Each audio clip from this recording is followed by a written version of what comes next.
Hace casi un año, en 2013, los anejos de la revista Teatro de Palabras sacaban un volumen para tableta de Alfredo Hermenegildo, texto, escena y público en el 500 español, modelos encadenados.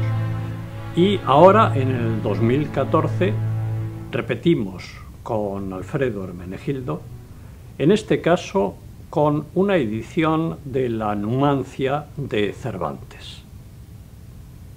La Numancia es una historia de cristales rotos, una historia de territorio comanche, recordando ese magnífico título de Arturo Pérez Reverte en el principio de su narrativa en 1994. Es una historia de guerra y una historia vista con una óptica fundamentalmente humana. Las guerras y la óptica humana, una mezcla que puede ser explosiva. Y una mezcla que justifica quizá el hecho de que una buena parte, una buena mitad de las mejores puestas en escena que reseña esta edición y que empiezan realmente en 1937, en plena Guerra Civil Española, con la versión realizada por Rafael Alberti, se hacen precisamente en una época de guerra o en una época de gran reacción social frente a un poder político centralizado, centralista o expansionista. Ese es el contexto y es la primera pregunta que va a dar pie a esta conversación con Alfredo Hermenegildo. Política y Numancia. ¿Cuál es la lectura? ¿Cuál es la problemática que está escondida ahí? Tanto en el momento de la producción de Cervantes como en el momento de la relectura que puede significar una puesta en escena hoy día. La experiencia que hicimos el año pasado con los modelos encadenados fue, creo, una experiencia de resultado muy feliz. Y por eso volvemos hoy a las andadas con esta destrucción de Numancia de Miguel de Cervantes. Es cierto que debajo, es decir, que con el texto cervantino se han hecho muchas versiones, sobre todo en el siglo XX, pero es verdad también que el texto, todo texto literario, es algo que está ahí, inmóvil, y que solo se hace vivo en el momento de la recepción, de la lectura, de la representación. En ese sentido, esta magnífica tragedia, la destrucción de Numancia de Cervantes, esta magnífica tragedia, digo, es un texto que está ahí, quieto, esperando la mano de nieve que sepa abrir, que sepa integrar en la vivencia mía de hoy, de ahora, que sepa integrar todos esos problemas generales, estáticos, etcétera, que están en el texto, pero que se hacen vivos ahora en mi realidad actual. Es cierto que la tragedia fue representada en el Madrid cercado por las tropas de Franco. Es cierto que se ha representado también con motivo de la guerra del Vietnam, etcétera. No voy a entrar en detalles porque está en el texto. Y hay que pensar que en el siglo XVI, hacia 1581, que es cuando posiblemente, 1581-82, escribe Cervantes la tragedia, ¿qué ocurría en España para que ese texto inerte fuera recibido de una cierta manera por los españoles de la época? Y esa ha sido mi preocupación fundamental al estudiar la obra, al fijar el texto, etcétera, etcétera. Evidentemente, hay que recordar unas palabras de Cervantes, según las cuales a él, a mí, dice quiero que se me juzgue por lo que no digo más que por lo que digo. Es decir, detrás del referente directo, que el referente directo es indudablemente la destrucción de Numancia por Escipión, pero detrás de ese referente directo hay un correferente que yo, español del siglo XVI, de principios del siglo XVII, trato de hacer vivir a la luz y al calor de las escenas de la Numancia cervantina. Y ahí es donde entra en juego mi lectura, que no es una lectura única, pero mi lectura de ese texto que por otra parte se sale del modelo de tragedia que surgió en los finales del XVI y principios del XVII. Modelos de tragedia como el que puso en marcha Cristóbal de Virués, o Laso de la Vega, o Artieda, o Cueva, etcétera, etcétera.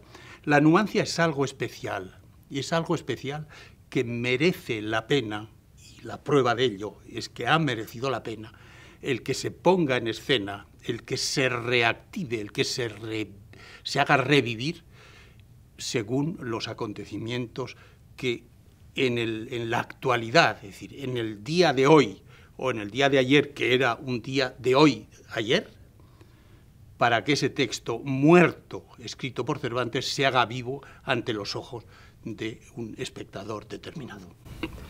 Es decir, el panorama que nos acabas de dibujar es el de una tragedia bastante única que se separa del modelo tragedia 16 y que no entra, por otra parte, en el nuevo modelo teatral que va a imperar inmediatamente después con Lope de Vega.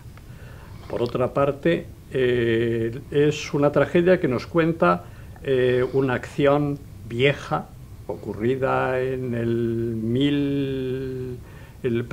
el 133 a.C., es decir, el cerco y la destrucción de la ciudad de Numancia, pero que tiene un significado concreto en el momento de Cervantes. ¿Cuál es ese significado probable según tu hipótesis de lectura? Cuando Cervantes vuelve del exilio, del cautiverio argelino, encuentra que en España han ocurrido una serie de acontecimientos difíciles de digerir por él. Uno, ha muerto don Juan de Austria. Otro, sí, ha salido del cautiverio argelino. Otro, que ese mismo don Juan de Austria, que ha muerto ya, ha dirigido la represión contra los moriscos de las Alpujarras, etcétera. Es decir, hay una serie, la conquista de Portugal por Felipe II está a punto de realizarse, de llevarse a cabo. Es decir, hay una actualidad según la cual un poder político se impone a otro por la fuerza. Y ese poder político, creo que en la introducción de la obra queda suficientemente explícito. Ese poder político hace que unos españoles dominan, destruyen a otros españoles, es decir, la España imperial de Felipe II, que no era emperador, como alguna vez hemos discutido, la España de Felipe II va a destruir a la otra España, la España de los moriscos. Todo esto es discutible, pero qué duda cabe que la destrucción de la guerra de las Alpujarras creó una tensión difícilmente aceptable entre la población española. No olvides, Ricardo, que, por ejemplo, en la anécdota de la tragedia, los romanos, los dominadores, los que vencen, tienen los mismos dioses que los numantinos, los vencidos. Sí. Aunque luego todo se da la vuelta, porque resulta que al final El mismo Escipión dice: yo que he vencido, en el fondo he perdido la batalla. Y Bariato, el muchacho que se suicida al final, dice de él, Escipión: muriendo has perdido, pero al mismo tiempo has vencido. Es decir, no hay ni vencedores ni vencidos. No hay ni vencedores ni vencidos, y todos viven dentro de una misma comunidad, creo yo, identificada por esa religión común, por esos dioses comunes que tienen unos y otros. Ahora, la tragedia de Numancia es una historia, entre comillas, es una historia que Cervantes lleva a las tablas, lleva a su texto dramático, dividiendo sus personajes según distintas categorías.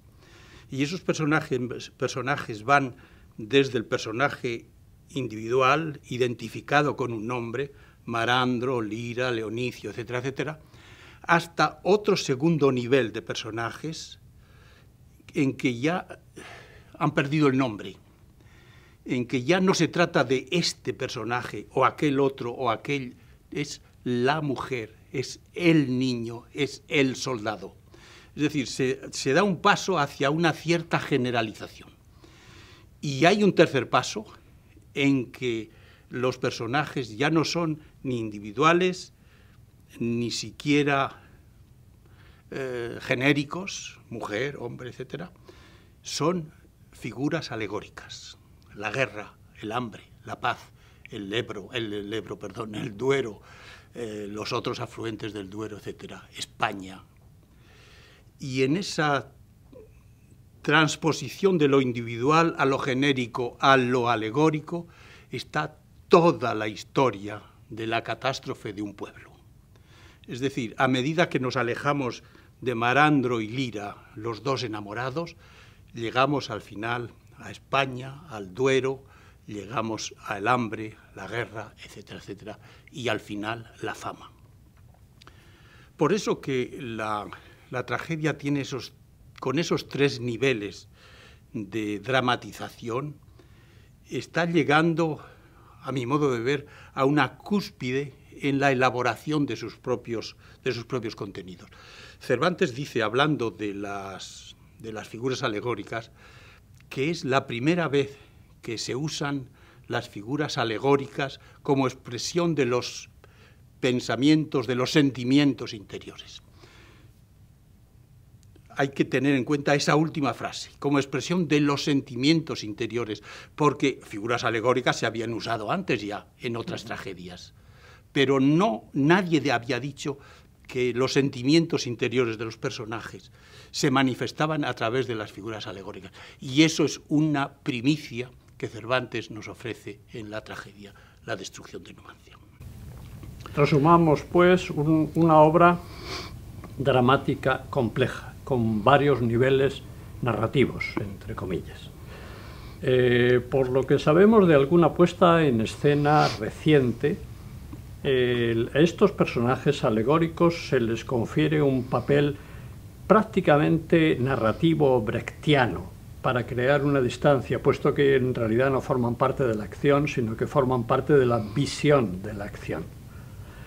Por otra parte, tú nos acabas de señalar una obra inacabada, fundamentalmente inacabada. Hay un detalle que a mí me llama especialmente la atención, y es que en al menos 3 de las grandes puestas en escena que la Numancia cervantina tiene, las de Jean-Louis Barrault, y hablo en plural, para cada una de ellas, las de Rafael Alberti y las de Alfonso Sastre, que son dobles en cada caso, hechas en dobles momentos en cada caso, hay una relectura como si la primera hubiera quedado incompleta, como si la actualización fuera un proceso permanente.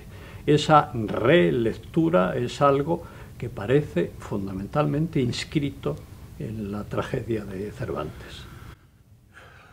Yo creo que, en fin, en la tragedia de Cervantes y en todo texto dramático, es decir, en los genes de esos textos dramáticos está siempre implícita la posibilidad de hacerse realidad en un nuevo contexto. Por ejemplo, en el texto dramático de Cervantes, la figura de Escipión es una curiosa figura, a la que se trata bien, lo digo, se trata con una cierta frivolidad, a la que se considera, digamos, solamente en algún momento se le ataca, y se le ataca de manera brutal.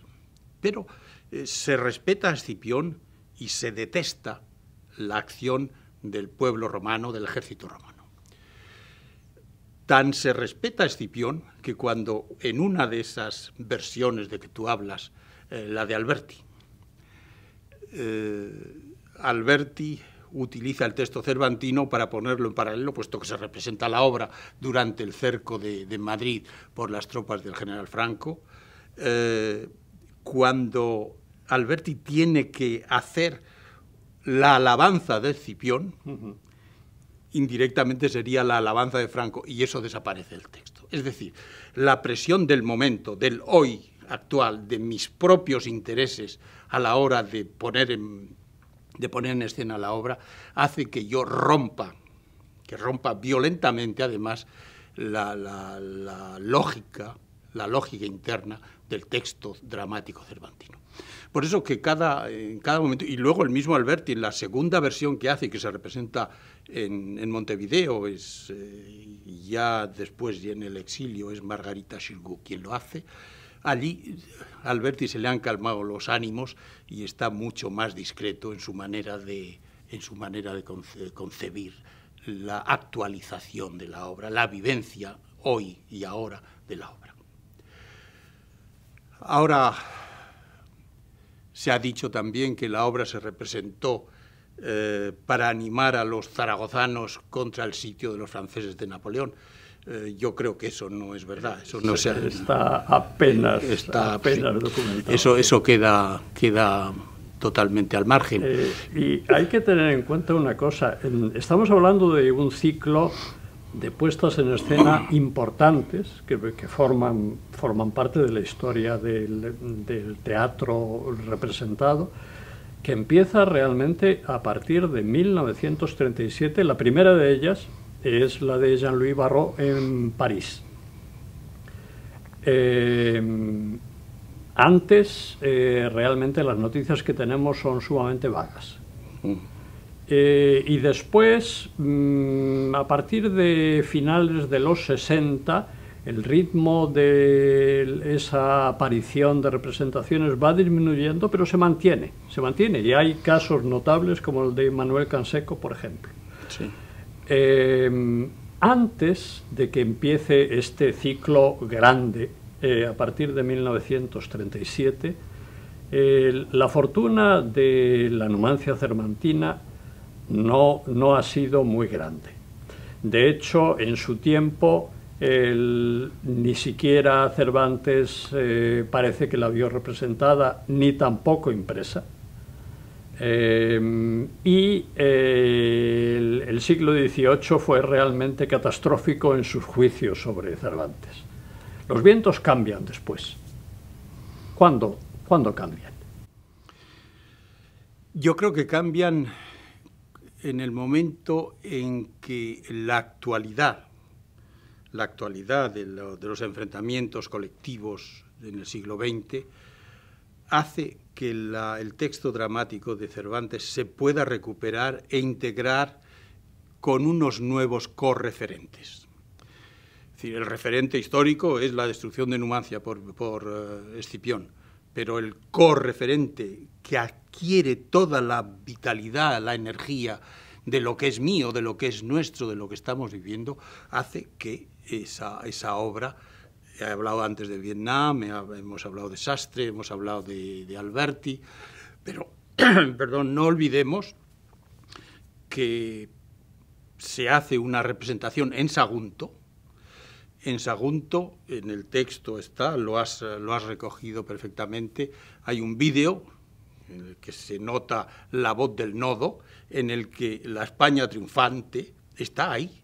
Es decir, el discurso oficial de la época del general Franco hace que Numancia sea recuperada desde esa perspectiva. Es decir, aquí todo el mundo ha llegado y ha metido la mano y ya ha sacado, según sus propios intereses, ha sacado una nueva visión de la obra. Y esto, al margen de ideologías, para quien analiza el texto, para quien analiza el texto teatral, es extremadamente interesante porque a un mismo texto se le pueden hacer decir cosas radicalmente opuestas.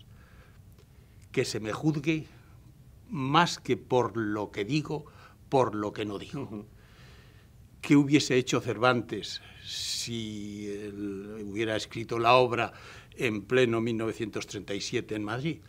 Pues no lo sé, no lo sé. Pero lo que es un hecho, y es que yo un día te lo comentaba, no entiendo cómo puede uno animar a un pueblo a resistir el asedio de otra parte de ese pueblo poniendo en escena la muerte colectiva de ese pueblo. No, yo no acabo de entenderlo. Puesta en escena que se mantiene varios meses. Que se mantiene varios meses. Desde el mes de diciembre del 37 Exacto. Hasta el mes de marzo del 38. Año siguiente. No lo he entendido nunca, pero ahí está. Estos son hechos que no hay más que abrir los libros, las hemerotecas, y uno se da cuenta de ello. El punto de partida de tu edición es fundamentalmente el manuscrito. Un manuscrito que evidentemente no es de Cervantes, es un manuscrito posterior. ¿Cuáles han sido las operaciones fundamentales para, partiendo de ese manuscrito, llegar a un texto que sigue siendo representativo de la escritura de finales del XVI, pero que es legible para los lectores del siglo XXI? He querido seguir la lógica interna del texto. Es decir, al margen de interpretaciones hechas más tarde, el texto está ahí. El texto es algo inerte, que hay que trabajarlo. El texto va sometido a una serie de didascalias, o bien explícitas las acotaciones, o bien implícitas las que controlan desde dentro del diálogo los movimientos, las acciones, los gestos de los personajes, y siguiendo esa lógica interna, aceptando como algo que está ahí, que es el manuscrito, ese manuscrito, le he dejado correr, le he dejado ir. Es cierto que ha habido he tenido en cuenta ciertas modificaciones que hizo Sancha, etcétera, etcétera, pero fundamentalmente es el manuscrito. Y en la edición lo que hacemos, porque tú has tomado una parte muy activa en ella, lo que hacemos es dar alguna explicación sobre determinadas afirmaciones, etcétera, etcétera, pero sin entrar en disquisiciones filológicas, que no es el momento ahora, ¿no? Pero sí quería decir, antes de acabar, quería darte las gracias por el trabajo inmenso que has hecho en la preparación, en la dirección, pues que es el auténtico director de esa edición, en la preparación de esa edición, con la serie de ilustraciones que has encontrado, etcétera, etcétera, y que yo creo que dan una enorme vivencia al texto, que acercan el texto a los lectores de hoy, que una vez más en su lectura, en la digestión de ese texto, están actualizando unos pasos que dan los personajes y que les llevan al final a esa muerte colectiva que es el triunfo sobre Escipión, y al triunfo de Escipión, que al final es la confesión de un fracaso. Sí, lo que dices, no cabe duda que ante los muchos inconvenientes que tiene el libro electrónico, entre otras cosas, el primero, que hace falta una tableta para leerlo, y que hace falta un proceso, por mínimo que sea, de importación desde el distribuidor X hasta la tableta propia. A pesar de esos inconvenientes que existen, no cabe duda que el libro electrónico tiene una gran ventaja, al menos, y es el poder conectar el texto con un montón de cosas que están ahí, que están fundamentalmente en la red, que son vídeos, que son documentales, que es música, que son artículos críticos, que son ediciones en facsímil, que son ediciones más o menos clásicas del siglo XVIII o del siglo XIX, y el poder conectar todo eso y enlazarlo directamente, casi sin salir del texto, es uno de los desafíos y una de las grandes ventajas del libro electrónico. Yo creo que en este caso hemos conseguido un producto final absolutamente interesante en este sentido. Pero no podemos terminar esta conversación sin volver al texto mismo de Cervantes, y hablar, aunque solo sea un momentito, de esa gran escena de amor que se cuela, y no necesariamente de rondón, en la tragedia.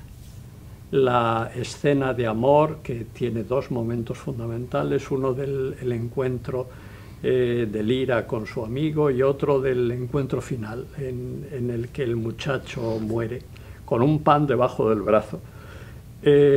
Son momentos absolutamente conmovedores, y es uno de esos tiempos de la tragedia en el que se da el tono radicalmente humano a eso que sería, si no, un conflicto vacío, un conflicto histórico. Esa escena de amor me gustaría que la comentaras. Sí, la escena de Marandro y Lira. Marandro, que es un soldado, es un numantino, muy amigo de, ¿cómo se llama el otro?, de Marandro y Leonicio, y Leonicio le echa en cara el que en plena guerra esté pensando en su amor por Lira. Y Marandro le dice que alguna vez he faltado yo a la guardia, he faltado yo a la lucha por estar con mi enamorada, por estar con Lira. Dice, eso no lo verás jamás. Y yo he compaginado las dos cosas. Y ese compaginar las dos cosas hace que la otra escena que hacías alusión, es decir, cuando Lira no tiene que comer, cuando el hermano de Lira no tiene que comer, y Marandro le dice, yo voy a salir a buscar pan al campamento romano. Su amigo Leonicio le dice, no irás solo, yo voy contigo. Salen fuera de las murallas de Numancia y Leonicio muere. Marandro vuelve a entrar a Numancia, no se sabe cómo, con un pan ensangrentado, y ese pan se lo da a Lira. Ese momento de entregar el pan del sacrificio con la sangre del sacrificado entregado a Lira antes de que Marandro muera, es uno de los momentos más sublimes de esa parte personal de la tragedia, de esa parte en que los personajes tienen nombre, no tienen apellidos, pero tienen nombre claramente identificado, y cómo al final también Lira va a morir, etcétera, etcétera. Todo eso transpuesto después a las mujeres que les dicen a sus hijos, no te puedo dar de mamar porque solo vas a mamar sangre, porque ya no tengo leche, porque estamos todos muertos de hambre. Todo eso llega al final a la boca de los personajes alegóricos, el hambre, la guerra, etcétera, y hace que esos tres niveles se encadenen perfectamente para llegar al final al otro gran personaje alegórico, que es la fama, que va a cantar las glorias, etcétera, etcétera. Esas dos escenas de Marandro y Lira, Marandro, Leonicio y Marandro y Lira después, son uno de los momentos más terribles y más cálidos al mismo tiempo de la tragedia de Cervantes. Pues bien, en este terrible humano que es la Numancia cervantina, cerramos así nuestra conversación y servimos esta vuelta a esta magnífica tragedia de Cervantes. Gracias.